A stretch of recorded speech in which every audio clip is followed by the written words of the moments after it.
Gunung Roraima yang dalam bahasa Spanyol disebut Cerro Roraima atau dalam bahasa Portugis disebut sebagai Monte Roraima merupakan sebuah gunung dengan puncak datar atau yang disebut juga dengan Gunung Meja.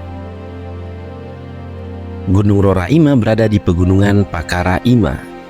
Panjangnya sekitar 14 km atau 9 mil dengan ketinggian 2.772 meter.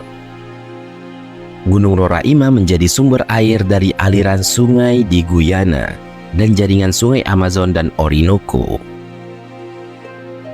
Gunung Roraima ini telah menginspirasi novelis Sir Arthur Conan Doyle untuk menulis The Lost World, juga film animasi Up dari Pixar and Disney. Gunung Roraima juga menjadi titik tertinggi di Guyana. Lokasi Gunung Roraima ini ada di wilayah utara Amerika Selatan, berada persis di perbatasan 3 negara, Guyana, Venezuela, dan Brazil. Membentang dari selatan di Venezuela sampai ke utara, masuk sebagian Guyana dan sebagian kecil wilayah Brazil.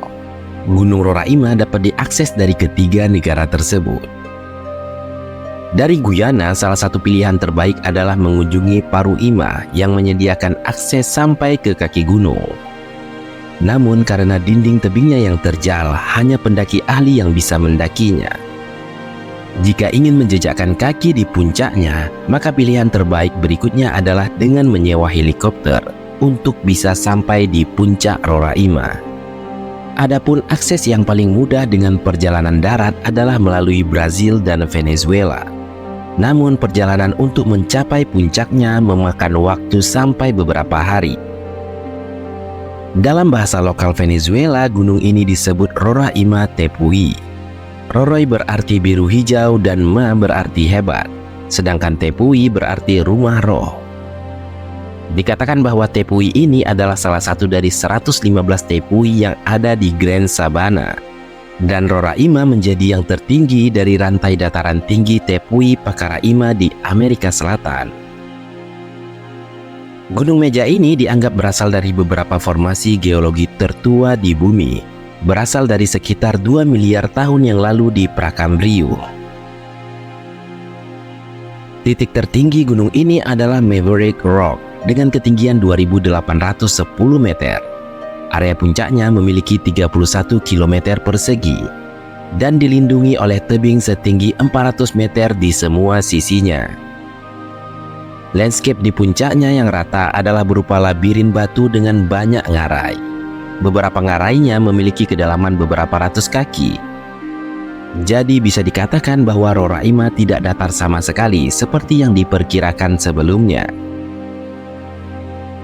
Iklim di daerah ini pun lembab dan tropis di bagian bawahnya, yaitu sekitar 30 derajat Celcius.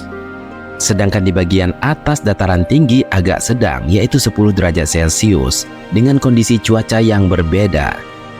Hujan pun turun hampir setiap hari sepanjang tahun. Puncak dataran tinggi dan berangin Gunung Roraima adalah salah satu tempat paling basah di bumi.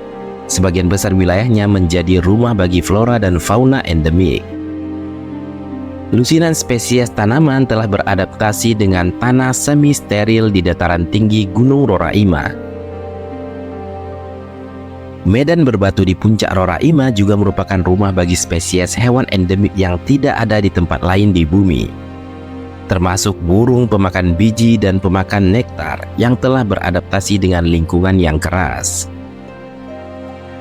Spesies yang paling aneh di sini adalah kodok kerikil hitam kecil yang diyakini mendahului era dinosaurus.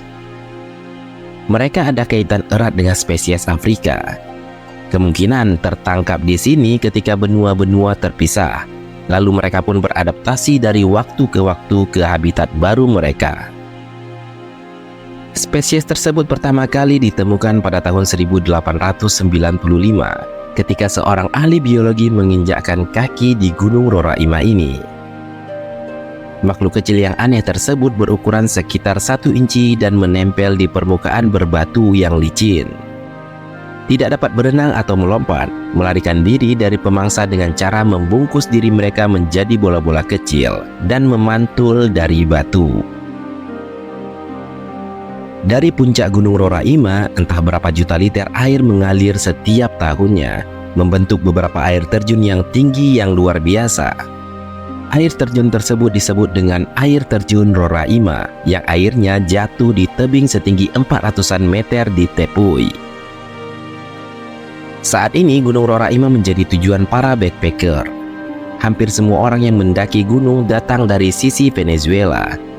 Kebanyakan pejalan kaki menyewa pemandu Pemon Indian di desa Parai Tepui. Meskipun jalur untuk mencapai dataran tinggi dari Gunung Roraima sudah ada penandanya, bukan berarti jika kalian ingin pergi sendiri bisa benar-benar mengikuti jalur. Kalian pun bisa jadi mudah tersesat di puncak gunung. Karena ada beberapa jalur yang berbeda, serta tutupan awan di atas yang hampir konstan ditambah dengan formasi batuan yang luar biasa. Dan ini membuat referensi visual bisa menjadi masalah. Itulah informasi terkait Gunung Roraima atau juga disebut sebagai Gunung Meja.